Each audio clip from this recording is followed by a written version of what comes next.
Buen día, buenos días a todos. El objeto de mi intervención, como acaba de poner de manifiesto la directora, es hablar de los aspectos nucleares de estas directivas, concretamente de la Directiva de Contratación General y de la Directiva de Concesiones. Con lo cual, ya avanzo y pongo de manifiesto que solo tangencialmente nombraré la directiva que regula los sectores especiales, que también, evidentemente, se ha renovado, prácticamente ni tangencialmente hablaré de los procedimientos que corresponden a otros ponentes y en los que yo, como vosotros, pues me bajaré ahí y vendré claramente a aprender. El antecedente de estas... bueno, antes de nada, también comentaros que el guión que yo voy a utilizar, el PowerPoint, estará a vuestra disposición, la escuela lo colgará, y muchas de las diapositivas yo las tendré que pasar necesariamente muy rápido, pero también mi intención es pararme en los aspectos que hayan sido objeto de modificación o que tengan un poco o cierta controversia. Los antecedentes inmediatos de las directivas, sabéis que son directivas de cuarta generación y, por tanto, son las directivas del 2004.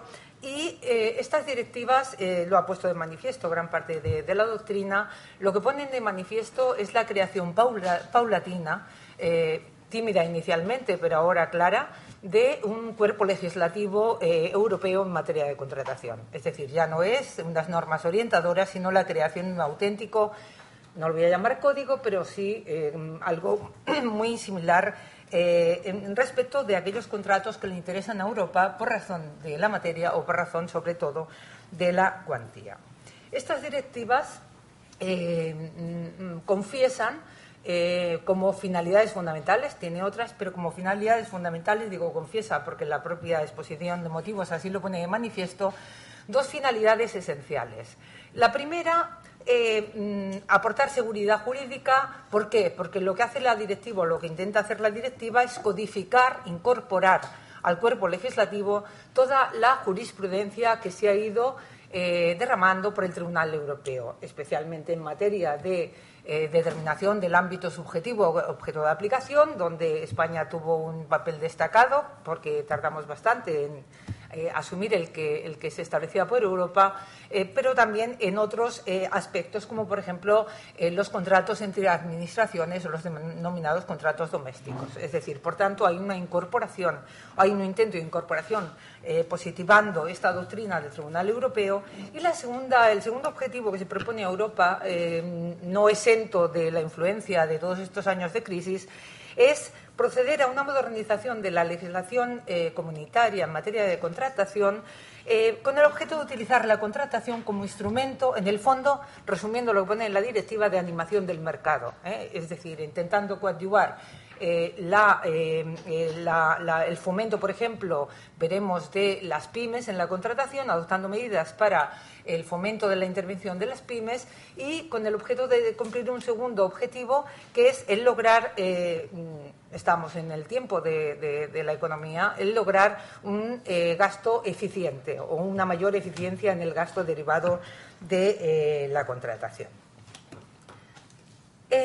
Ambas directivas, ni mucho menos lo que pone en la diapositiva, se puede considerar como algo, pero sí que ambas directivas aportan novedades importantes que podríamos sistematizar del modo siguiente. No son las únicas novedades. De la directiva de concesiones, la novedad fundamental es la propia directiva. Nunca ha habido una regulación específica europea en materia de concesiones apartada de la regulación normal. Y aquí ya aviso que el papel del legislador en la directiva de concesiones incorpora muchísimos aspectos que ya se incorporan también, sobre todo de principios, de fundamentos en la otra directiva, pero sorprendentemente, y como comentábamos antes de entrar, sin duda estas técnicas extrañas son producto de las negociaciones políticas, lo hace con otra denominación o con otra estructura o en otro sitio, con lo cual comparar ambas directivas realmente cuesta a veces un poco de trabajo.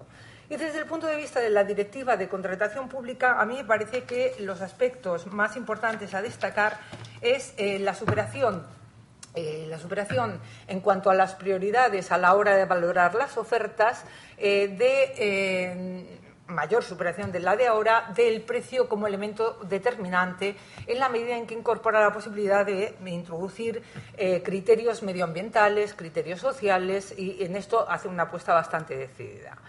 En segundo lugar, una mejora o una simplificación en cuanto a la documentación que han de presentar los licitadores. Esto saldrá, yo no puedo entrar en estas materias, pero es significativo, es significativo tener en cuenta una doble regla. Por una parte, que se decanta la legislación europea por las comunicaciones telemáticas, con un plazo más o menos de puesta en marcha, como veremos, un poco más dilatado.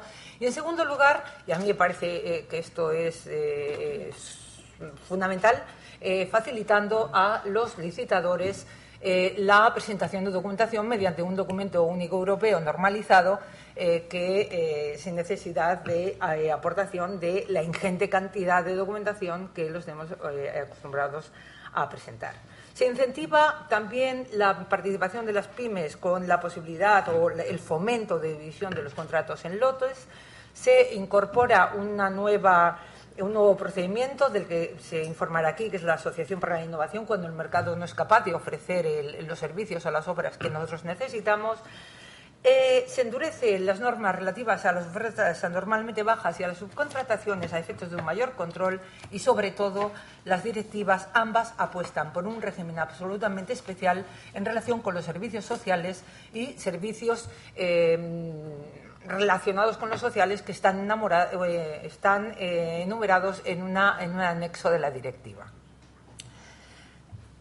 ¿Cómo entran en vigor las directivas? Las directivas han entrado en vigor.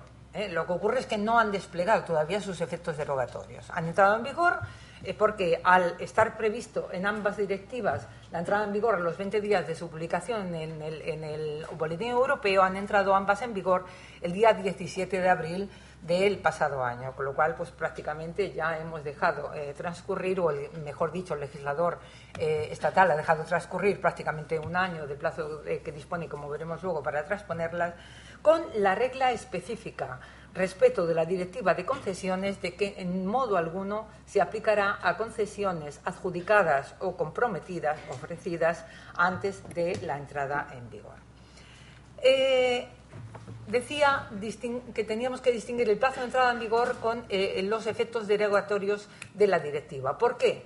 Porque los efectos derogatorios de ambas directivas quedan diferidos o se cuentan a partir del momento en que transcurre el plazo que tiene el legislador español para transponerlas.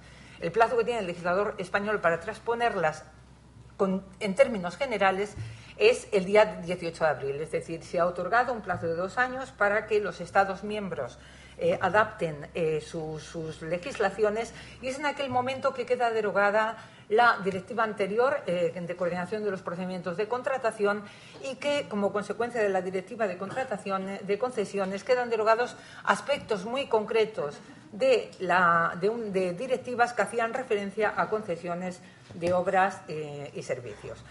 Pero la directiva de contratación tiene, no obstante, una regla específica en la que difiere el plazo que tiene el legislador para transponerlas.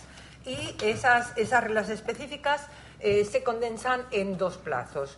Uno, se otorga al legislador español 6 meses más, es decir, hasta el 18 de octubre del 2018, 6 meses más no, 2 años y 6 meses más, del 18, en relación con la aplicación de 3 preceptos concretos. 3 preceptos concretos que hacen referencia a las comunicaciones telemáticas forzosas entre administración o poderes adjudicadores, mejor dicho, y licitadores, que hacen referencia a la exención de los operadores económicos de presentar documentación que o ya está en manos de la administración, o la administración tiene la posibilidad, mediante el acceso a registros públicos gratuitos de cualquier país de la Unión, de conseguirla, y algunos aspectos de los certificados ECERTIS, que bueno, es una relación aprobada, es una guía en la que se enumeran todos los documentos en todas las lenguas de la Unión, para facilitar a los contratistas saber cuáles son los documentos que se exigen y cuáles son los documentos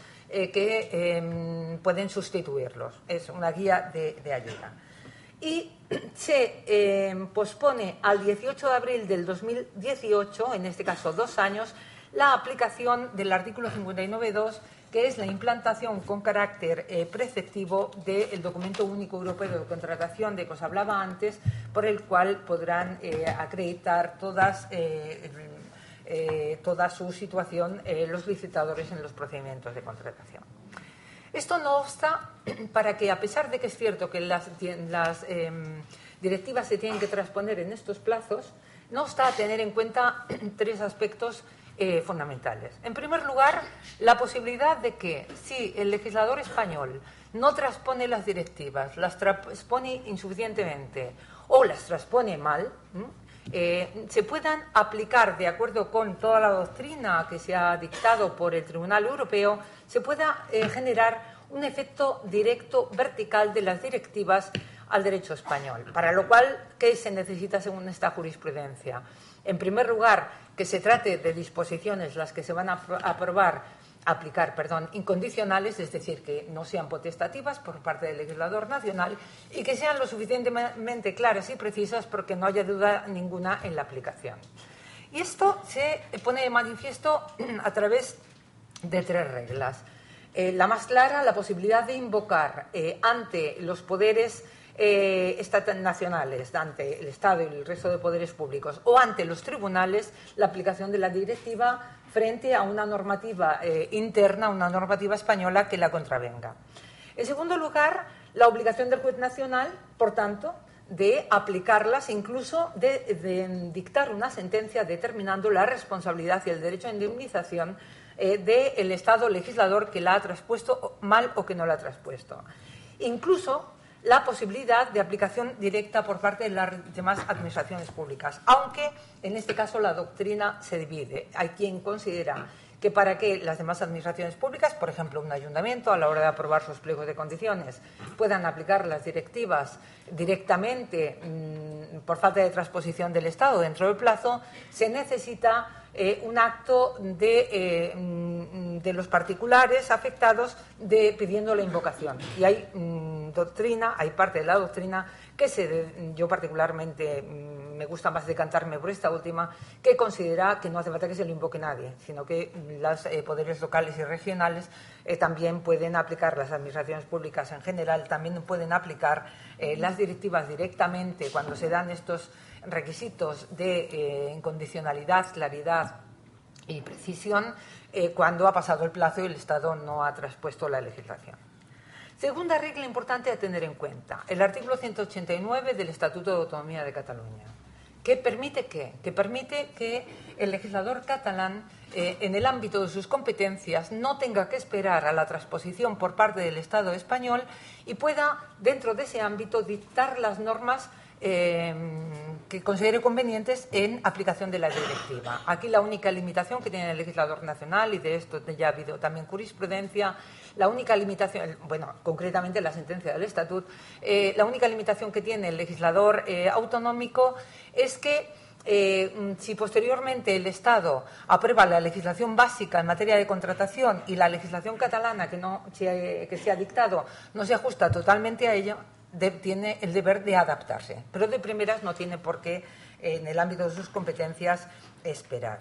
Y, por último, y no me puedo parar, pero sí que quiero llamar la atención sobre un informe de la Junta Consultiva de Contratación de Cataluña que prevé o deja claro un tercer criterio, y es que aquellos aspectos de la directiva que no van en contra de la legislación interna y que suponen meramente precisiones por incorporaciones de jurisprudencia, por incorporaciones de técnicas de buenas prácticas, se pueden aplicar sin esperar a la directiva. ¿Por qué? Porque no está prohibido.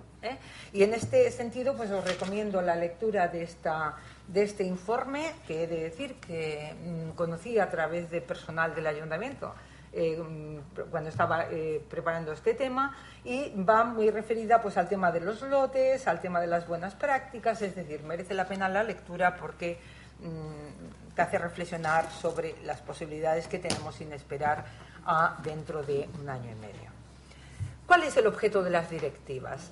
El objeto de la directiva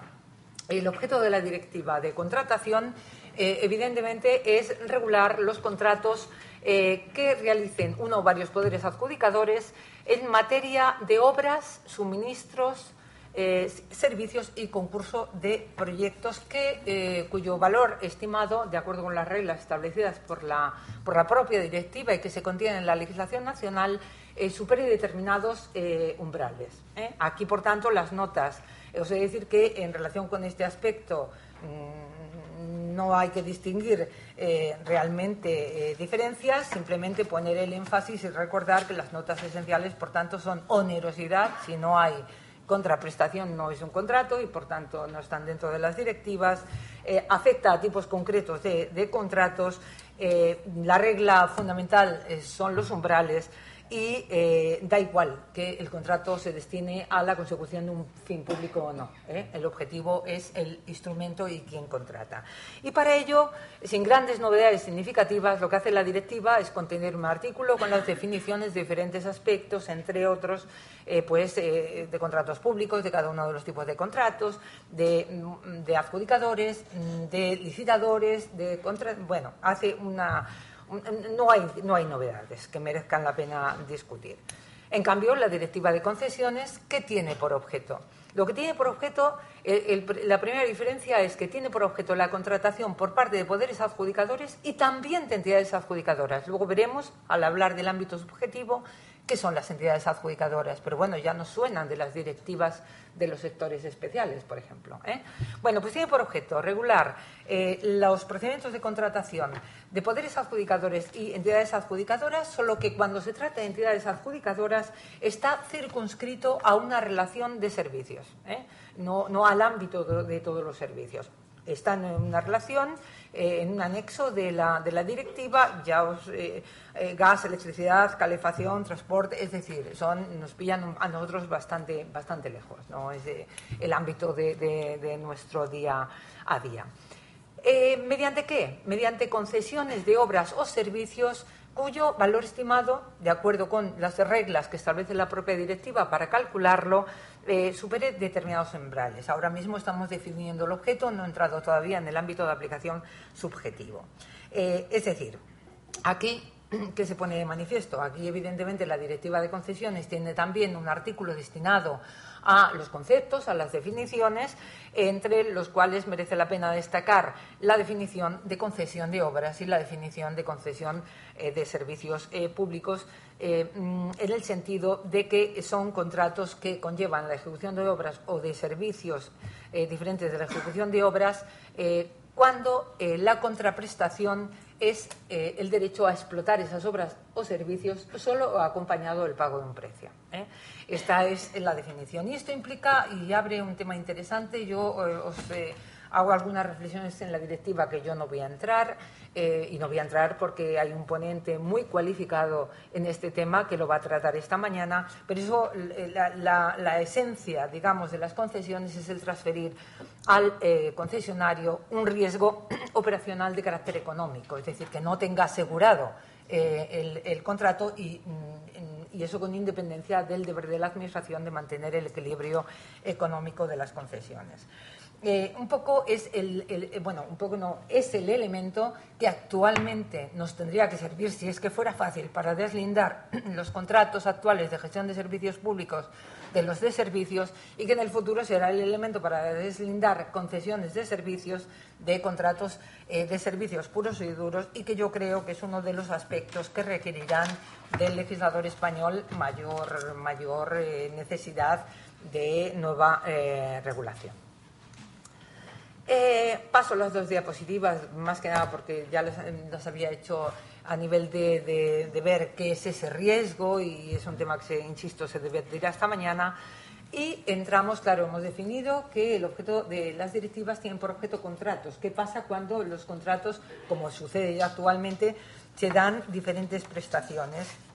Pues cuando se dan diferentes prestaciones, las directivas contienen una mucho más detallada regulación de los contratos mixtos que la que se contiene actualmente en el artículo 12 del texto refundido de contratos del sector público. Actualmente, como sabéis, la regla, pues cuando se mezclan diferentes prestaciones en un único contrato, manda la principal en función del valor estimado. Es una regla puramente simple y ya está. Ahora, digamos que la nueva regulación complica un poco más el tema.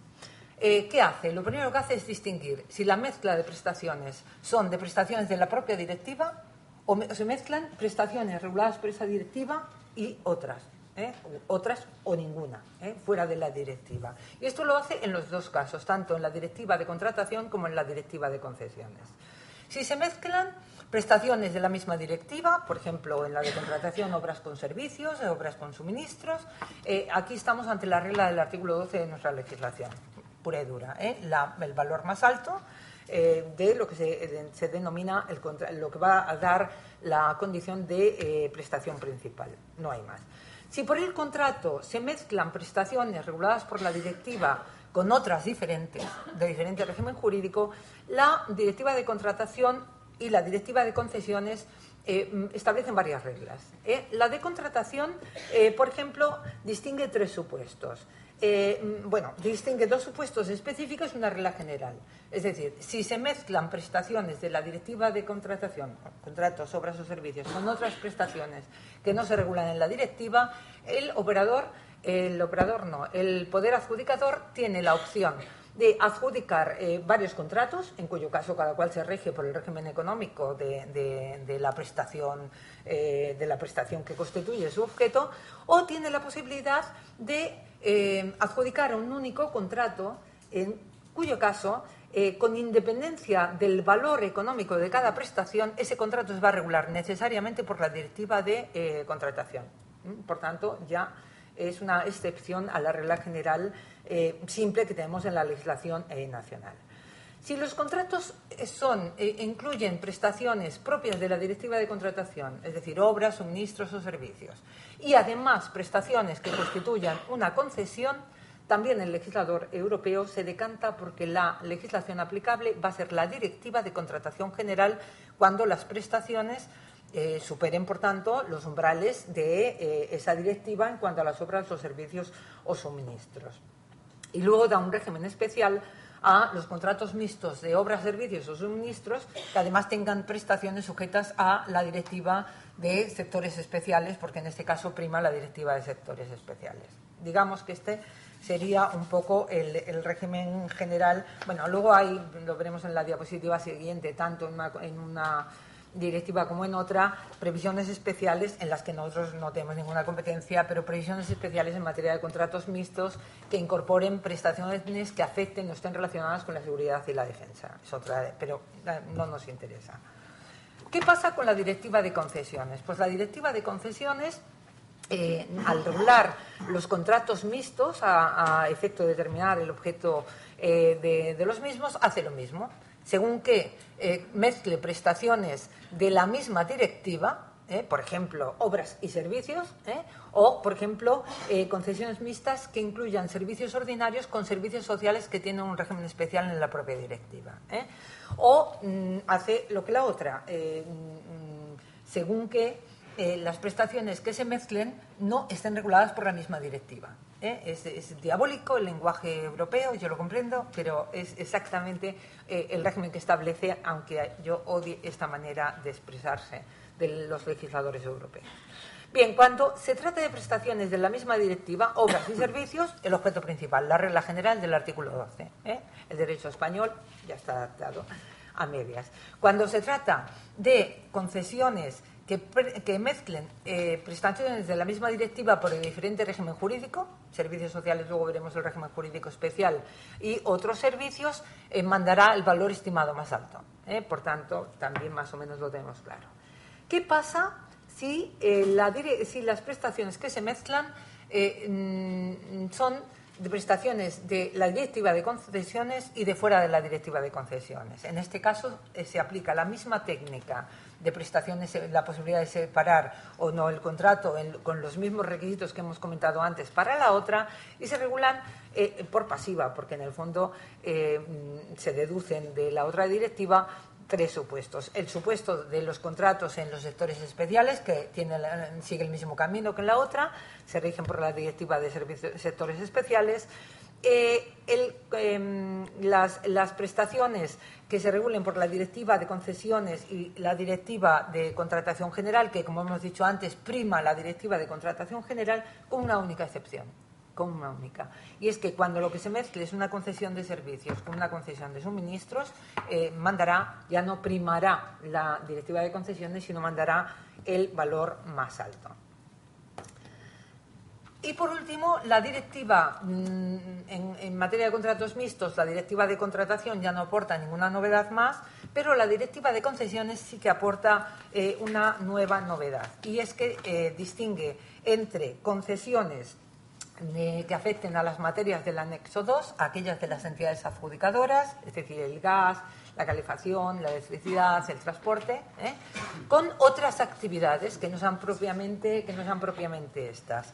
Y en este caso, lo que hace el legislador es darle un régimen jurídico específico en un artículo concreto y apartado de los anteriores, pero que sigue un poco más o menos la misma suerte. Tiene la opción la entidad adjudicadora de optar por contratos separados en función de las características de cada una de las actividades, o por un único contrato en el que se han de tener en cuenta dos reglas. Primero, que no se haga en fraude de ley. Si ese contrato se hace en fraude de ley para evitar la aplicación de una directiva concreta, concretamente la de concesiones, es fallido. Y en segundo lugar, incluso prevé cuando resulta difícil o imposible objetivamente determinar cuál es la actividad principal, en cuyo caso pues establece unas reglas en las que da preponderancia a la directiva de contratación o al régimen de la directiva de contratación o al régimen de la directiva de concesiones. Por ejemplo, la directiva de contratación, cuando es la regla general, esta sí que nos la podemos aprender, cuando engloba actividades sujetas a esta directiva y a las concesiones, prima la de contratación. Siempre, salvo en aquellos suministros que decíamos. En cambio, la directiva de concesiones, o mejor dicho, el régimen de la directiva de concesiones, prima cuando lo que se mezclan en el contrato son actividades sujetas a la directiva de concesiones y sujetas a ninguna directiva. No está dentro del marco de ninguna directiva, por tanto, prima la de concesiones, pero también cuando lo que se hace es mezclar. Aquí normalmente nos encontraremos en la mayoría de los casos ante un contrato adjudicado conjuntamente por poderes adjudicadores e entidades adjudicadoras. Se nos va un poco del ámbito municipal, ya os tranquilizo porque la regla también es diabólicamente complicada. En este caso, si se engloban actividades típicas de poderes adjudicadores y actividades típicas de entidades adjudicadoras, por tanto estamos en los sectores regulados por el anexo 2, en este caso como hay parte de poderes adjudicadores, rige el régimen general aplicable a los poderes adjudicadores. Vamos a entrar ya, para acabar de entender esto, hasta ahora estábamos simplemente definiendo el objeto que tienen las directivas, qué tipo de contratos y qué régimen jurídico intenta aplicar a los contratos mixtos. Vamos a analizar ahora el ámbito subjetivo y objetivo de aplicación para entrar en estas definiciones. Desde el punto de vista de la directiva de contratación, el régimen jurídico es idéntico. Cambian algunas terminologías, pero el régimen jurídico es idéntico. Por ejemplo, en lugar de entes territoriales, entramos en la categoría de poderes adjudicadores subcentrales, que son las autoridades regionales y locales, que para Europa pues somos, por ejemplo, en el ámbito del derecho interno, las comunidades autónomas y la administración local. Por tanto, cambia un poco la terminología, pero podemos decir que queda absolutamente todo igual. Y esta directiva, desde el punto de vista subjetivo, es aplicable al Estado, a las autoridades regionales y locales y a los organismos de derecho público y a las asociaciones de poderes adjudicadores en el mismo régimen que es aplicable actualmente. Y en este sentido, lo que hace la directiva respecto de los organismos de derecho público es recoger, bueno, primero ya lo decía el anterior, pero en el fondo no es más que una recepción de toda la jurisprudencia comunitaria dictada para dejar claro que cuando el legislador europeo se refiere a organismos de derecho público, no se refiere a organismos de derecho público, como todos sabemos, por razón de la naturaleza jurídica de la persona, sino desde un punto de vista funcional, es decir, con independencia de que se trate de un organismo sujeto a derecho público o a derecho privado. Aquí lo que priman son los criterios y el fundamental es que estén creados específicamente para satisfacer necesidades de interés general que no tengan carácter industrial o mercantil. Luego las empresas con participación pública que operan en el mercado, que tienen como objetivo conseguir beneficios y que tienen actividades puramente comerciales o empresariales, evidentemente no son organismos de derecho público en este sentido. Aquí, por tanto, no ha cambiado nada. Y esto es lo que propicia, pues, por ejemplo, que una empresa participada en más del 50%, participada en menos del 50%, por ejemplo, por un ayuntamiento, tenemos una participación parcial inferior al 50%, en cambio puede ser un organismo de derecho público. ¿Por qué? Porque puede estar sometida a una influencia dominante de un poder adjudicador. ¿En base a qué? Pues en base a que tenga poderes en relación con los votos, en relación con la representación, etcétera. Luego, aquí simplemente volver a la doctrina y al derecho positivo general. Veremos que, claro, la discusión de este aspecto no la podemos avanzar ahora. ¿Por qué? Porque en el fondo está diciendo lo mismo la directiva, no hay nada nuevo. Luego veremos alguna cosa que surge indirectamente de la directiva, pero quizá el legislador español sí que tendría que afinar más a la hora de transponerla y aprovechar la nueva legislación que pueda dictar para acabar de apurar un poco, ayudarnos a apurar un poco este concepto de poder adjudicador en el derecho interno. ¿Qué pasa en la directiva de concesiones? En la directiva de concesiones, quienes pueden adjudicar las concesiones sujetas a la directiva son los poderes adjudicadores, idénticos que en la otra directiva, no hay una definición que los diferencie, por tanto, las reglas que hemos comentado antes, y las entidades adjudicadoras. Decíamos antes, cuando estas entidades adjudicadoras están contratando concesiones de obras y servicios en los sectores que hemos comentado antes, específicos, que se enumeran en el anexo 2. Y lo que hace la directiva es definir en su artículo 7 qué tenemos que entender por entidad adjudicadora. ¿Y qué tenemos que entender por entidad adjudicadora? Dice, son las entidades que desarrollan las actividades del anexo 2 y adjudican una concesión para llevarlas a cabo. En concreto, las siguientes. Los poderes adjudicadores. Lo que quiere decir que el concepto de entidad adjudicadora va más allá del concepto de poder adjudicador. Porque puede ser entidad adjudicadora un poder adjudicador que actúa en esos sectores.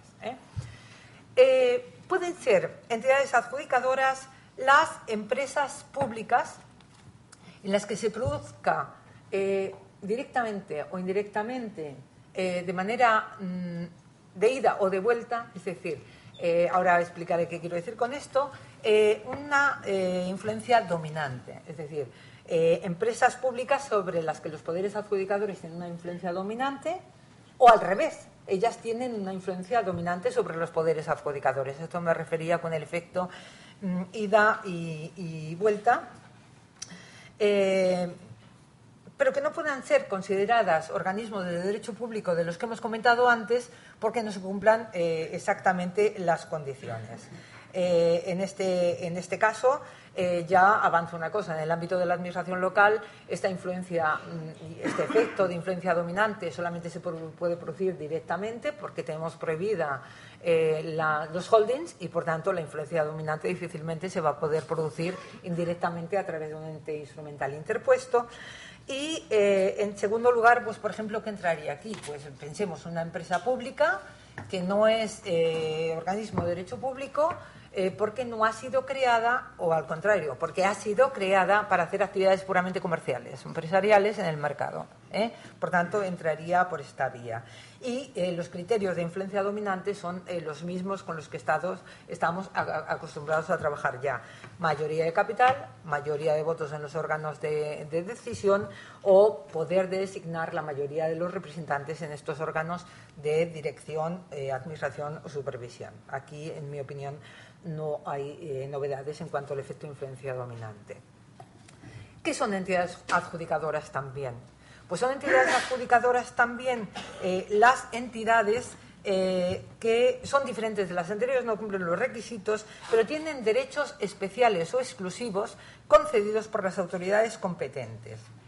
Y en este caso, las empresas titulares de derechos especiales o exclusivos están sujetas a la directiva, salvo que hayan obtenido esos derechos en un procedimiento competitivo sometido a la publicidad y en base a criterios objetivos. Bueno, también se nos escapa un poco, pero simplemente recordar, alguien tiene derechos exclusivos, pues por ejemplo AENA, cuando limita la participación de operadores del mercado, es decir, régimen puramente cerrado a este operador, y alguien tiene derechos especiales, como por ejemplo pues los operadores del cable, cuando cierran el mercado, pero no totalmente a todos los operadores, pero sí lo cierran a varios concretos operadores que han sido autorizados. Si el ámbito de aplicación, bueno, y este es un poco el régimen de las entidades empresariales, es decir, de las entidades adjudicadoras. Por tanto, entidades adjudicadoras son los poderes adjudicadores, también las empresas públicas que cumplen determinados requisitos, aunque no sean poderes adjudicadores por aplicación estricta de las reglas, y las entidades que tengan derechos especiales o exclusivos que no hayan obtenido en un régimen de procedimiento puramente competitivo y en base a criterios objetivos. Bien, hemos visto cuál es el objeto de las directivas, hemos visto cuáles son los sujetos de las directivas y ahora vamos a ver en qué supuestos el objeto de las directivas se vinculan a estas directivas, y es decir, el ámbito de aplicación objetivo.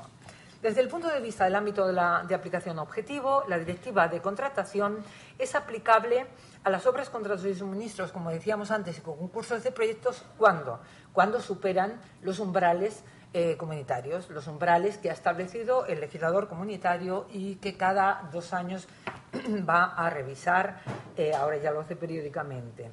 ¿Qué son? Los mismos actuales. No hay modificación en este momento en relación con este aspecto. La única modificación, no en cuanto a los umbrales, sino en cuanto a cómo se calculan estos umbrales, son las mismas reglas, no hay nada nuevo, absolutamente nada, salvo una previsión. Y es que la directiva distingue si el poder adjudicador tiene unidades funcionales diferentes unidades funcionales, para calcular el valor estimado del contrato, se han de calcular el de todas las unidades funcionales, salvo que alguna unidad funcional sea autónoma para contratar. Bueno, claro, tendrá personalidad jurídica y por tanto será a su vez un poder adjudicador. Quiero decir con esto que aunque formalmente la directiva lo incorpora como nuevo, en el fondo es uno de aquellos aspectos que ya con las directivas actuales evidentemente estábamos en la misma regla, porque si tiene autonomía para contratar normalmente tendrá personalidad jurídica, y normalmente estaremos ante seguramente un poder adjudicador. No hay más novedades. En la directiva de concesiones, el valor estimado de las concesiones ha de ser, y para que estén sujetas a la directiva, ha de ser igual o superior a el umbral de las obras, para entendernos, 5.186.000 euros. Lo que a mí, la verdad, me sitúa en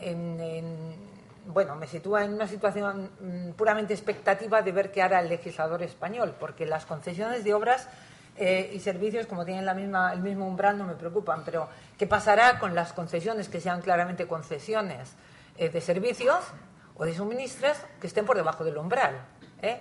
¿Quedan en el limbo? No quedan en el limbo. Está claro que no deberían quedar en el limbo. Es trabajo del legislador interno el definir su régimen jurídico, porque si no nos van a quedar en tierra de nadie. Para ello, pues, no puedo entrar, pero entro indirectamente, ya que es una directiva nueva. Para ello, la directiva establece unas reglas de duración de la concesión, en el sentido de que, evidentemente, tiene que estar necesariamente limitada en función de la inversión de las obras y servicios, y para ello ya pone la cautela de que cuando sean superiores a 5 años, el tiempo de duración no puede exceder del tiempo necesario para recuperar la inversión más un determinado rendimiento, un determinado beneficio que se establezca en los pliegos. Y también establece unas reglas de valoración de la concesión, cómo se valora para determinar el valor estimado de la concesión, con el mismo régimen de revisión por la Unión Europea de los umbrales periódico, y establece que para ello se ha de tener en cuenta, digamos que la regla fundamental es que se ha de tener en cuenta el volumen estimado, claro, es desconocido, tiene que ser necesariamente estimado, de negocios total de la empresa concesionaria durante todo el tiempo del contrato, más los suministros que estén relacionados con el contrato, con una sola cautela, que si en el momento de la adjudicación ya se pone de manifiesto que ese valor estimado se ha quedado corto en más de un 20%, el valor estimado del contrato a todos los efectos tendrá que ser el de la adjudicación. Bueno, para ello pues lo que hace es establecer unas reglas como la otra de lotes, cómo se calcula el valor estimado cuando hay lotes que son exactamente iguales a las anteriores, y establece una serie de factores en los que pues evidentemente no podemos entrar para tenerla en cuenta, pero que sirven a los operadores jurídicos para determinar este cálculo estimado. Siguiendo con el valor objetivo con el ámbito de aplicación objetivo de las directivas, lo que acabamos de comentar es el régimen general, pero hay algún régimen especial. Común a ambas, y no nos interesa para nada, es cuando la directiva se aplique en el ámbito de la seguridad y la defensa, no entramos, y específico de la directiva de contratación es que, como ya ocurre actualmente, es un régimen jurídico absolutamente idéntico al actual y al regulado por el legislador español. La directiva también es aplicable a contratos suscritos por particulares, incluso porque están subvencionados en más de un 50% por poderes adjudicadores, cuando sean obras de determinada naturaleza, las tenéis en la directiva, son las que rigen actualmente, o cuando sean servicios vinculados a esas obras, y en ambos casos se superen los umbrales que se determinan. Por tanto, ninguna novedad al respecto. Lo más importante, uno de los aspectos que a mí me han parecido más importantes de las directivas, son las exclusiones, es decir, que no se tiene que sujetar a las directivas. Y como tengo la sensación de ir un poco avanzada de tiempo, voy a ir directamente al grano. Aquí, la estructura que he intentado montar para que sea más clara es, en primer lugar, analizar esas exclusiones que son comunes o similares en ambas directivas, de las exclusiones que son propias de cada directiva, ¿vale? En cuanto a las que, para ello, antes de establecer las exclusiones, lo que hacen ambas directivas de una manera idéntica es establecer una serie de reglas generales. Y estas reglas generales se condensan. En primer lugar, de acuerdo con el artículo 346 del Tratado de la Unión, los poderes adjudicadores, los Estados, no tienen la obligación de dar información que pueda perjudicar sus intereses esenciales en materia de seguridad. Por tanto, cualquier aspecto de esta materia, fuera. Segunda regla general. Los Estados tienen la libertad de definir lo que consideran servicios económicos de interés general y su régimen jurídico, aunque dentro del marco de las directivas. Pero tienen un margen de libertad porque, evidentemente, el concepto servicio económico de interés general no tiene que tener el mismo ámbito material en todos los Estados miembros, depende de la naturaleza de las necesidades de cada Estado. Y, en tercer lugar, la consideración como asunto de organización interna de cómo se colocan las competencias y las funciones entre administraciones cuando no hay entre medias una retribución. Estamos hablando del ámbito de la organización. Y, por último, la libertad de los Estados miembros en materia de seguridad social. En la directiva de concesiones, yo tengo la sensación de que es una directiva que hicieron no a la vez, por eso no coinciden las terminologías. Se da un paso, no sé qué he hecho, se da un paso más y se define lo que supone el reconocimiento del principio de lo que denomina libertad de administración de las autoridades públicas nacionales. Es que se organizan como quieren. Yo hago mis servicios, los presto como quiero, directamente, indirectamente, mediante cooperación con otras administraciones. Por tanto, a la hora de analizar las exclusiones de la directiva, tenemos que tener en cuenta que partimos de estas reglas generales. Vamos a ver ahora las exenciones de las exclusiones de la directiva que son comunes a ambas y que voy a pasar muy rápido porque me quiero parar en los contratos entre administraciones, sobre todo, y me quiero parar en las exclusiones en materia de servicios. Las que son comunes a la directiva o similares. Evidentemente, se excluyen de la directiva pues determinados contratos públicos que afectan, y concursos de proyectos que afectan a los sectores especiales. Aspecto que en la directiva de concesiones va referido concretamente a una serie de prestaciones en el sector del agua que coinciden matemáticamente con el objeto de la directiva que regula los sectores especiales en materia de aguas. Por tanto, no es que queden fuera de toda directiva, es que se van a otro lado, se regulan por la directiva de servicios especiales. En segundo, en relación con los sectores del agua, del agua, energía, etcétera, en la directiva de contratación, hay una serie de reglas, no me da tiempo a entrar, que si no, no voy a llegar a lo esencial. Segunda exclusión que es común a ambas directivas. Todo aquello que viene impuesto por un instrumento, también nos pilla muy lejos, o una organización de carácter internacional. Incluso por organizaciones que financian a nivel internacional, que financian proyectos internos. No entro, se nos va a producir absolutamente de una manera nunca, para ser claros.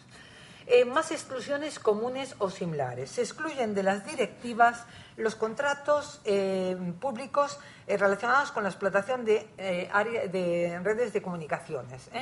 Y aquí no entro, pero hay todo un artículo en ambas directivas que regulan las especialidades de estos contratos. Y se excluyen de las directivas todo lo que tenga que ver con materia, como he dicho al principio, incluso en contratos mixtos, tienen más reglas especiales en materia de seguridad del Estado. Y aquí llegamos a donde yo quería llegar, a las exclusiones de determinados servicios y a las exclusiones de determinados contratos o negocios jurídicos entre poderes adjudicadores. Desde el punto de vista de las exclusiones que se refieren a servicios, solamente son novedosas las que veis en la diapositiva en color rojo. Todo lo demás es transcripción literal de la directiva anterior y, por tanto, no ofrece ninguna novedad. Y incluso algunas de las que están en rojo, pues sí que ofrecen novedades que requieren mención. Por ejemplo, una que va a tener una influencia decisiva en el ámbito de funcionamiento interno de los ayuntamientos son los servicios jurídicos. Caballo de batalla normalmente entre secretarios e interventores a la hora de qué pasa, qué aplicamos, yo no sé qué van a cobrar, bueno, supongo que resulta familiar. Bueno, pues quedan excluidos de la directiva los servicios jurídicos de representación legal por abogados, asesoramiento jurídico, los servicios de los notarios y los servicios de nombramiento de tutores, administradores, proveedores, cuando en este último caso solo ese nombramiento deriva de un poder judicial. Es decir, en los demás casos no hace falta que derive de un poder judicial. Por tanto, esto tiene, yo creo que a ver cómo se transpone al derecho español. Sería aconsejable un cierto detalle, dado que ha producido polémica, a ver cómo se transpone al derecho español para ver cómo quedará nuestro régimen jurídico dentro de un año. Se excluyen determinados servicios relacionados con defensa civil, protección civil y prevención de riesgos laborales, solamente en el caso de que estén prestados por organizaciones o asociaciones sin ánimo de lucro y solamente excluido el transporte mediante ambulancia de pacientes. Se excluyen el transporte de viajeros por ferrocarril y metro, pero se excluye, y aquí llama la atención, fijaros, determinados servicios relacionados con campañas políticas adjudicados en el marco de una campaña electoral por los partidos políticos. Y esto nos hace pensar, tiene que hacernos pensar. En ese sentido, hay un interesante artículo que se puede encontrar en Internet de un profesor de la Universidad de Zaragoza que se llama Miguel Blay, sobre este tema con el que yo particularmente coincido plenamente. No tiene sentido esa exclusión si no es partiendo de la base de que los partidos políticos pueden ser poderes adjudicadores. Si no, no hace falta excluirlos, porque por razón subjetiva ya no entran. ¿Eso qué quiere decir? ¿Que los partidos políticos son poderes adjudicadores? En todo caso, no. Quiere decir que potencialmente los partidos políticos pueden ser poderes adjudicadores, en algunos casos, aplicando las reglas del organismo de derecho público. Y este autor, esto es directamente reflexiones de este autor dice, vamos a ver, primer requisito, que se hayan creado para satisfacer intereses generales. Hombre, los partidos políticos, en un artículo 6 de la Constitución, expresan el pluralismo político, concurren a la formación de una manifestación de la voluntad popular, son instrumentos, es decir, sí. Segundo, sean personas jurídicas, que tengan personalidad jurídica. Los partidos políticos adquieren la personalidad por la inscripción del registro de partidos políticos. Tercer requisito, control público. Bueno, pues sabemos que hay un control público del Tribunal de Cuentas sobre las normas, sobre la financiación interna de los partidos políticos. Pero, evidentemente, no podemos llegar a la conclusión simplista de que todos los partidos políticos, en todo caso y siempre, en cualquier momento, son poderes adjudicadores, sino que en cada caso tendremos que analizar, en cada caso y cada año, que eso nos dé, bueno, tienen que analizar ellos, nosotros no, afortunadamente, tienen que analizar si lo cumplen, porque se dé, pues por ejemplo, el requisito de financiación, porque no todos los partidos políticos tienen financiación en todos los años, no todos los partidos políticos tienen cada año la financiación en las mismas cuantías, y por tanto, la reflexión interesante sobre la que quería llamar la atención es simplemente, los partidos políticos pueden llegar a ser poderes adjudicadores. Respecto única y exclusivamente de un contrato en las campañas electorales. Ya está. No estamos hablando de que la actividad de los partidos políticos se someta, sin más, toda al ámbito de la contratación pública. Y vamos ahora a las exclusiones en relación con los contratos públicos entre entidades públicas y entre entes del sector público. Es decir, los contratos entre poderes adjudicadores. Recordemos un poco el estado de la cuestión. La directiva anterior renunció a regular lo que se ha conocido como contratos domésticos o contratos in-house.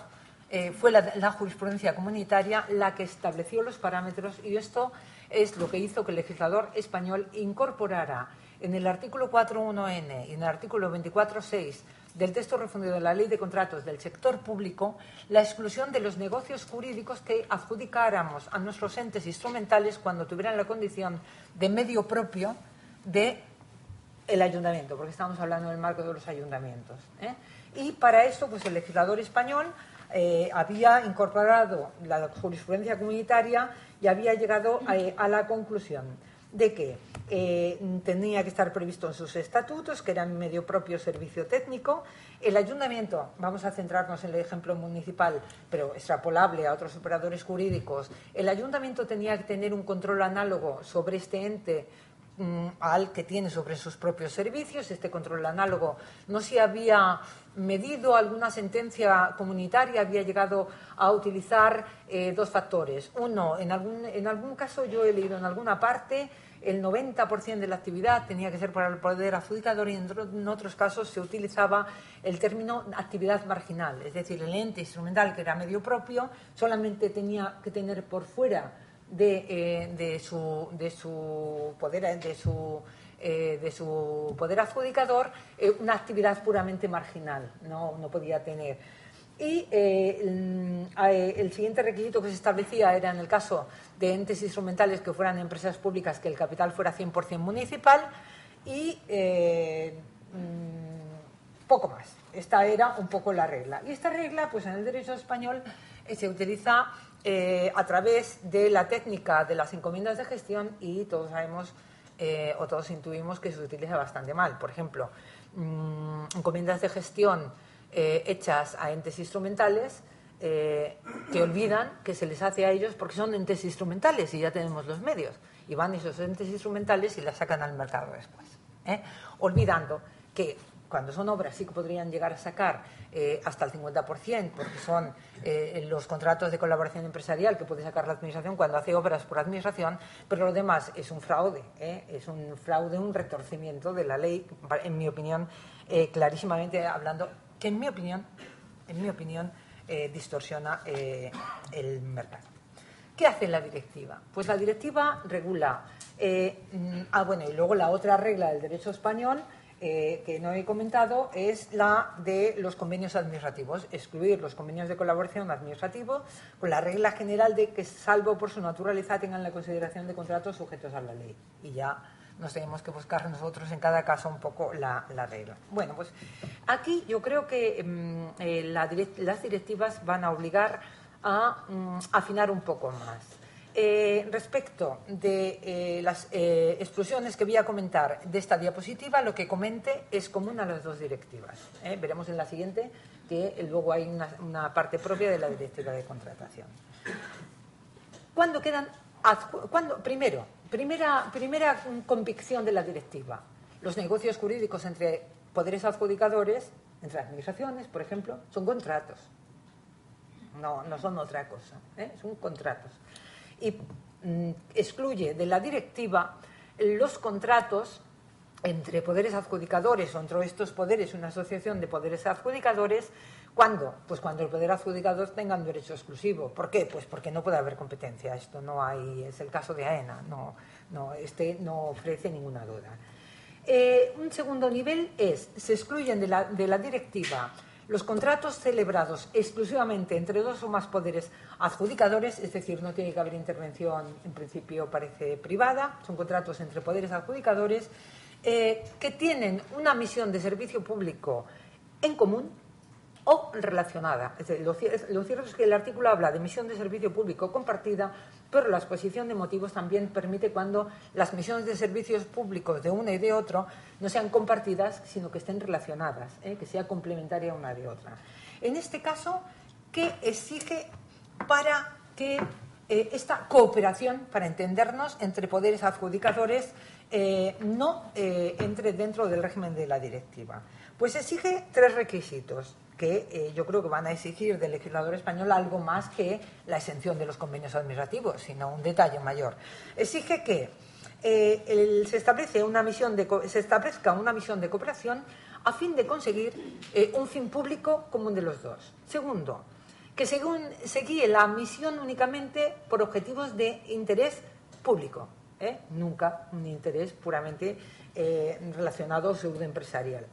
Y incorpora un único criterio que no es propio, pero que sí que ha sido tratado por la jurisprudencia, que es que, además, los poderes adjudicadores participantes, en relación con esa actividad sobre la cual recaiga el convenio, tienen que realizar toda su actividad, al menos en un 80%, en régimen de derecho público, es decir, no más de un 20% en el mercado. Y esto sirvió para una sentencia que se dio en relación con Correos en el año 2006, y es que Correos, como poder adjudicador, no quedó exento por la prestación de servicios a las demás administraciones públicas, precisamente porque, aunque cumplía las primeras partes de la regla, en cambio, gran parte de su actividad, no una parte marginal, estaba destinada o realizada en el ámbito del mercado. Por tanto, ojo, porque aquí lo que ha hecho el legislador europeo es afinar más, y yo creo que con la simple regla de los convenios no va a ser suficiente a nivel de derecho interno. ¿Cómo se vaya a establecer? Es un misterio, sobre todo teniendo en cuenta la experiencia del legislador español, que muchas veces tarda tantos años en transponer las directivas correctamente, y por tanto, pues hay unas reglas de cómo se valora este 20% en el mercado, en las que no me da tiempo a entrar. Y voy a comentar, yo no sé cómo ando de tiempo, Marceli, ¿cuánto me queda? Sí, bueno, voy a coger 10 minutos más para intentar acabar 2 últimas cosas. Una, porque es muy importante. Entre las exclusiones de contratos entre poderes adjudicadores, la directiva hace lo que no hizo la anterior, y es recoger la jurisprudencia y codificar las reglas de cuando estamos ante contratos domésticos entre poderes adjudicadores, es decir, aquello que en el derecho español nos permite hacer encomiendas de gestión a entes instrumentales que tienen la naturaleza de medio propio. ¿Y qué requisitos establece? En primer lugar, regula diferentes posibilidades. Estamos ante estos contratos, perdonad, no había pasado. Estamos ante contratos domésticos en diferentes supuestos. Cuando se adjudican a personas jurídicas de derecho público privado, da igual, el régimen da igual que lo hagamos a un ente instrumental que sea una SA como que lo hagamos a un ente instrumental que sea un organismo autónomo. El régimen jurídico es lo de menos. Lo fundamental es que se trate de entes controlados por el poder adjudicador. Ahí está lo fundamental. Y para ello utiliza los 3 criterios que había barajado la jurisprudencia que el legislador español había implementado en su legislación. Un control análogo al que tiene sobre sus propios servicios. El poder adjudicador ha de tener sobre el ente un poder análogo al que tiene sobre sus propios servicios. Y esto, ¿cómo lo define la directiva? Siempre que el poder adjudicador pueda ejercer una influencia decisiva sobre sus servicios, decisiones significativas o objetivos estratégicos. Por tanto, cuando está dirigido de facto. Segundo criterio, parte esencial de su actividad. Y aquí se da un paso más, ya no es lo que decía la jurisprudencia solo, ni lo que dice la legislación española, sino que dice habrá parte esencial de su actividad dedicada de esta entidad al poder adjudicador cuando el 80% de la misma, no menos, por tanto ya tenemos un criterio objetivo, pero subjetivamente estimable, porque hay unas reglas para valorarlo, pero dice, cuando más del 80% de la actividad del ente esté destinado a cumplir encargos específicos del poder adjudicador o de otros poderes adjudicadores controlados por el poder adjudicador. Por ejemplo, en este caso estamos ante encargos específicos del ayuntamiento o de un ente del ayuntamiento. Lo que ocurre es que en el ámbito local, insisto, el efecto del ARSAL se va a dejar ver, porque al no poder existir ya los holdings y las sociedades, entes en cadena, pues esto va a ser bastante más simple, porque siempre será un control directo, difícilmente será indirecto. Tercer factor que exigía el legislador, la no participación de capital privado, que en el derecho español se traducía a que cuando el ente instrumental fuera una SA, el capital tenía que ser 100% público. Pero que cuando era una fundación, por ejemplo, teníamos problemas y de hecho tuvo que emitirse un informe de la Junta Consultiva de Contratación Administrativa de Cataluña, el 4/2007, para decir cómo se aplicaban las encomiendas de gestión a las fundaciones, entre comillas, del sector público. Ya sé que no las podemos llamar así exactamente. Bueno, pues lo que hace la ley es decir, no entro. Simplemente en el ente instrumental no debe haber participación de capital privado, salvo que esa participación venga impuesta por una ley, difícilmente nos lo vamos a encontrar en el ámbito local, y además se trate de capital privado que no lleve inherente un derecho de control, de condicionamiento o una posibilidad de bloqueo. Por tanto, esta última posibilidad en el ámbito local no se va a dar. Estaremos siempre ante una situación normalmente de no existencia de capital privado para la encomienda de gestión. Por tanto, en este primer ejemplo estamos hablando, vamos a concretarlo, cuando un ayuntamiento adjudica, exige o formaliza un contrato, un negocio jurídico de esta naturaleza con un ente controlado por él o por varios poderes adjudicadores de los que él forma parte, porque es una asociación. Segundo supuesto. El segundo supuesto es cuando en que establece la ley es un supuesto que tampoco nos va a ser aplicable directamente. Lo he puesto para que no quede como omisión, pero es en relación con contratos de servicios públicos de investigación y desarrollo que están excluidos de la directiva, salvo 5 en concreto, cuyos resultados sea para el poder adjudicador, pero para vuestra tranquilidad. Servicios de desarrollo experimental, servicios de investigación y desarrollo vinculados a servicios de consultoría, es decir, no estamos en esos niveles, no se nos van a dar y por tanto no me paro. Y tercer supuesto, de contratos domésticos, para entendernos, los adjudicados a personas jurídicas de derecho público o privado que no están incluidos en la regla anterior. ¿Por qué? Porque no existe ese control que exigía la ley de los 3 factores. ¿Y por qué no existe?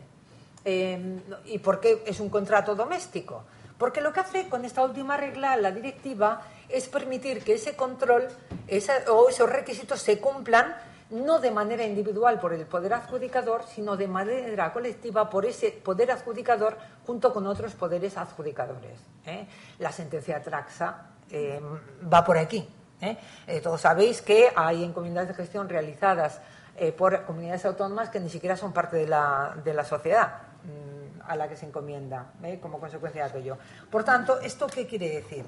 Esto quiere decir que yo podré hacer un contrato doméstico no sujeto a la directiva junto con otros poderes adjudicadores asociados cuando la suma de poderes adjudicadores tengan el control sobre este ente instrumental. Y eso quiere decir una segunda cosa, que este ente instrumental será ente instrumental a la vez de todos los poderes adjudicadores.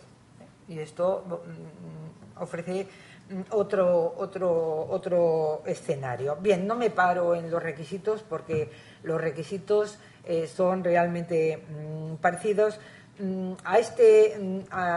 son realmente parecidos y vuelve a criterios como el 80% de la actividad, no para un poder adjudicador, sino para el conjunto, pero en el fondo es lo mismo, solo que en asociación. No sé si me explico muy bien, pero esta es la idea.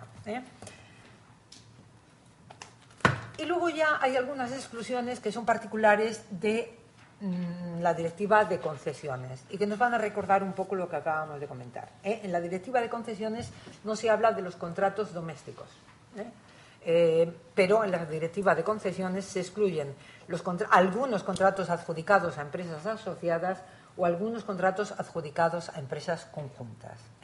Empresas adjudicadas, la propia directiva contiene una definición de la empresa asociada, quiero decir, en la propia definición de la propia directiva contiene una definición entendiendo por empresas asociadas aquellas sobre las que el poder adjudicador ejerce una influencia dominante o al revés, ella lo ejerce sobre el poder adjudicador o estén sometidos junto con el poder adjudicador a la influencia dominante de otro de más arriba. Eso es una empresa asociada y excluye de la directiva de concesiones algunos contratos. Los contratos de concesión de obras y servicios que se adjudiquen a la empresa asociada o que se adjudiquen por un conjunto de entidades adjudicadoras a alguna empresa asociada de las mismas, es decir, yo en conjunto, una entidad adjudicadora en conjunto con otras entidades adjudican un contrato a una empresa asociada de una de ellas. Por tanto, es lo que os decía, que se va a permitir relaciones jurídicas excluidas aunque no haya una vinculación directa, sino mediante una asociación. En este caso se exige que el 80% del volumen de negocios de la empresa en los últimos 3 años, con unas reglas de valoración concretas que se establecen en la directiva, esté realizada por ese ente instrumental vamos a hablar de entes matrices para aclararnos, al ente matriz o al conjunto de entes matrices. ¿Por qué? Porque es medio instrumental de todos ellos. Y la segunda exclusión de la directiva de concesiones es el de las empresas conjuntas. ¿Qué son empresas conjuntas? Pues las empresas integradas por varias entidades adjudicadoras. Por tanto, en este caso permite la exclusión de determinadas concesiones cuando se haya constituido una empresa conjunta por varias entidades adjudicadoras por un plazo mínimo de 3 años y en el negocio por el que se formaliza esa creación de esa asociación se establezca que durante los 3 años esas entidades adjudicadoras formarán parte. Sí, porque si no podría ser un fraude de ley. Constituimos una asociación, luego yo me salgo y sin embargo rige la excepción. Va un poco por ahí. Bueno. Y aquí pues hay una serie de reglas en la directiva de que las concesiones adjudicadas por una empresa conjunta a una empresa, a una de las entidades adjudicadoras se excluyen y al revés, o a una de las de la asociación. No me da tiempo a entrar y por tanto solamente recordar que esta directiva contiene además otras exclusiones particulares que nos pillan lejos: transporte aéreo, lejísimos, algunos servicios de lotería, concesiones adjudicadas por entidades adjudicadoras en un tercer país, concesiones adjudicadas a operadores económicos que ejerzan un derecho exclusivo en los términos de la directiva y por tanto otorgado legalmente. ¿Por qué? Porque no puede haber concurrencia, evidentemente, y actividades sometidas a la directiva cuando se demuestre, tampoco son contratos internacionales, que en el país en que se va a desarrollar, estamos hablando de aguas, de gas, de sectores específicos, cuando en el país en que se va a desarrollar se demuestra que no hay un monopolio en relación con estas actividades, sino que estos servicios están en el mercado abierto, no nos afectan por tanto. De los principios de la directiva voy a pasar, son los del Tratado de Funcionamiento de la Unión, libre circulación de mercancías, libertad de establecimiento, libertad de servicios y el principio de reconocimiento mutuo, más los que se derivan de estos, que son los que se contienen en la directiva y que recoge excesivamente tímidamente el legislador español. A mí me parece que los principios son esenciales. Igualdad de trato y no discriminación, principio de transparencia y principio de proporcionalidad. Y digo tímidamente porque si vemos la legislación española dedica 2 artículos mínimos a un aspecto muy importante, porque fijaros que todos los contratos que están por debajo de los umbrales, como mínimo, tienen que estar sujetos a una legislación que cumpla esos principios. Luego, si la regulación de los principios es rácana, la seguridad jurídica es difusa, pero no puedo entrar. Estos principios se materializan en una serie de reglas que tienen que ver con los poderes adjudicadores, que tienen que ver con la confidencialidad de la documentación y que tienen que ver con los conflictos de intereses. Lo tenéis en la diapositiva, me voy a parar solamente en los conflictos de intereses. ¿Por qué? Porque la directiva incorpora por primera vez una previsión específica diciendo que los Estados miembros tienen la obligación de legislar para velar por qué. Para velar por prevenir, detectar y solucionar eventuales conflictos de intereses. Y en este sentido define como conflictos de intereses cualquier situación que se dé en el poder adjudicador, las autoridades del poder adjudicador, el personal del poder adjudicador, que entren en colisión directa o indirectamente con la contratación por tener intereses propios.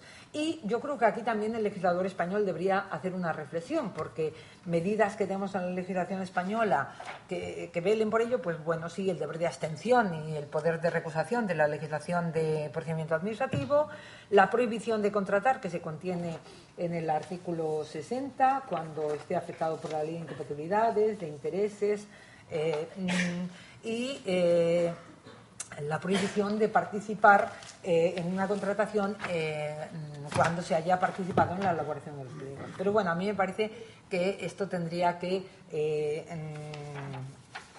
suscitar un mayor protagonismo en la legislación del futuro. Y por último, y ya está, con esto finalizo, se me había encomendado que os hablara de los regímenes particulares que se salen del régimen general de las directivas, respecto de los cuales, dado el tiempo que me he tomado, solamente voy a entrar en deciros 2 cosas. Desde el punto de vista de la directiva de contratación, los regímenes particulares son los contratos, el régimen especial de contratos destinados a servicios sociales y otros contratos específicos que se enumeran en el anexo 14 y el régimen de los concursos de proyectos. Respecto al régimen de los concursos de proyectos, exactamente igual. Y exactamente igual que en la legislación española. Solamente introducen pues alguna cosa que no obstante es interesante, y es que además de las reglas de publicidad mínima a las que se tienen que sujetar, pues dice que aplicar procedimientos que se adapten al título 1 de la directiva, es decir, al título que regula los principios generales, que regula el ámbito subjetivo, pero no al título 2, que es el que regula los procedimientos, ¿vale? Por tanto, es un régimen específico, pero que no innova nuestro derecho y que yo me voy a permitir no entrar por el tiempo de que dispongo. El segundo régimen específico de la directiva de contratación es el contrato de servicios sociales. Respecto al contrato de servicios sociales, deja libertad al legislador, en nuestro caso al legislador español, para configurar su régimen jurídico. Solamente le impone unas reglas mínimas de publicidad, que es anuncio de licitación, salvo que se haya hecho mediante un procedimiento negociado sin publicidad, el anuncio de información previa y el anuncio de adjudicación. Y luego establece y declara el libre establecimiento de normas nacionales propias, por tanto, con un amplio poder. Solamente establece 4 reglas. Estas reglas tienen que garantizar el qué, los principios comunitarios, claro, como todas las actividades contractual, transparencia e igualdad de trato. En segundo lugar, tienen que tender, es decir, no deben ser caprichosas, tienen que tender a hacer posible que el poder adjudicador tenga en cuenta la calidad, las necesidades que quiere satisfacer, etcétera. En tercer lugar, permite que la oferta más ventajosa se calcule a partir de criterios de calidad y sostenibilidad. Y en cuarto lugar, incluso prevé la posibilidad de reservar la participación, es decir, por tanto, restricción, procedimientos restringidos, a determinados contratos a organizaciones cuando estos no excedan de 3 años y se trata de organizaciones cuyo objeto social coincida con el objeto del contrato, que normalmente reinvierta sus objetivos a mí me recuerda mucho a las fundaciones, en nuestro derecho, que reinvierta sus beneficios o excepcionalmente los reparta en base a criterios de participación. También me recuerda a las cooperativas, por ejemplo, la tercera regla, que en las estructuras de dirección o propiedad se basen en propiedad de empleados. Y luego establece la regla de que no haya continuidad, es decir, son procesos restringidos para contratos de un máximo de 3 años, pero estas entidades no tienen que ser contratistas en los 3 inmediatamente anteriores, para evitar la cadena. Bien. Desde el punto de vista de la Directiva de Concesiones, también hay un artículo que regula un régimen especial para los servicios sociales y otros servicios específicos. Y es que únicamente se aplica la Directiva de Concesiones respecto a 3 de sus preceptos, que tienen que te permite llegar a la conclusión de que estamos en la situación anterior, porque son los artículos que regulan los anuncios de información previa, los anuncios de adjudicación, por tanto, aquellas reglas de publicidad, y luego 2 artículos en los que la directiva concreta exactamente qué preceptos de 2 directivas anteriores que hacían referencia a concesiones de obras y servicios quedan derogados. Por tanto, el régimen especial de servicios sociales en la Directiva de Concesiones queda libre para el legislador nacional con las únicas limitaciones de esas obligaciones minimísimas de publicidad. Y concluyo, y esto ya lo dejo en todo caso para el debate o para la mesa redonda, sobre la necesidad de que el legislador español transponga puntualmente las directivas para evitar esas inseguridades jurídicas que se nos plantean, especialmente porque en la materia que a mí me ha tocado, sobre la que me ha tocado intervenir, yo considero que en relación con los contratos domésticos, en relación con los contratos mixtos, en relación con las concesiones, hay innovaciones absolutamente importantes y determinantes del régimen jurídico. Y aquí quiero coincidir con una persona que a mí me parece una autoridad en materia de contratación, que es José María Gimeno Feliu, en la necesidad, yo también pienso lo mismo, en la necesidad de que ahora el legislador español parece que descansa en la idea de que es contratación pública solamente lo que está por encima de los umbrales del derecho comunitario. Pero es que es contratación pública también lo que está por debajo. Una obra de 4.800.000 euros es contratación pública. Y tiene también que beber no solamente de los principios, sino de procedimientos cerrados. En este sentido, pues no voy a... Bueno, ya sabéis que soy muy crítica, pero no me da tiempo a criticar esta vez. Pero si miramos el artículo 137 de nuestra legislación, pues vemos cómo se difuminan las cautelas de la legislación pública de contratos cuando saltamos de una administración pública a otro tipo de poderes adjudicadores como empresas públicas. Lo cual se convierte todavía en más gravoso cuando el ayuntamiento, algunos ayuntamientos a veces hacen encargos a las empresas públicas por la vía de una mala utilización de las encomiendas de gestión que luego las empresas públicas hacen mediante acudir al mercado con contratos que ya no se sujetan a las mismas reglas del poder adjudicador. Es decir, son... Bueno, no lo quiero calificar. Y en este sentido, pues sí que coincido con José María Gimeno en la necesidad de que se parta de otro concepto, o de un código, como dice él, de contratos con 3 partes diferenciadas, contratos de interés comunitario contratos por debajo de los umbrales, pero con régimen acabado y concesiones, o bien que se hagan 3 legislaciones que luego se refundan en una, pero a mí me parece que es necesario, porque, en mi opinión, utilizar la ingente batería de medidas que establece la legislación pública de contratos, que requiere ya una especialización bastante descomunal, no siempre es garantía de que se cumplan sus objetivos, a pesar de que se cumpla toda la legislación de transparencia, de igualdad y de proporcionalidad. Y bueno, disculpar me pasa un poquito.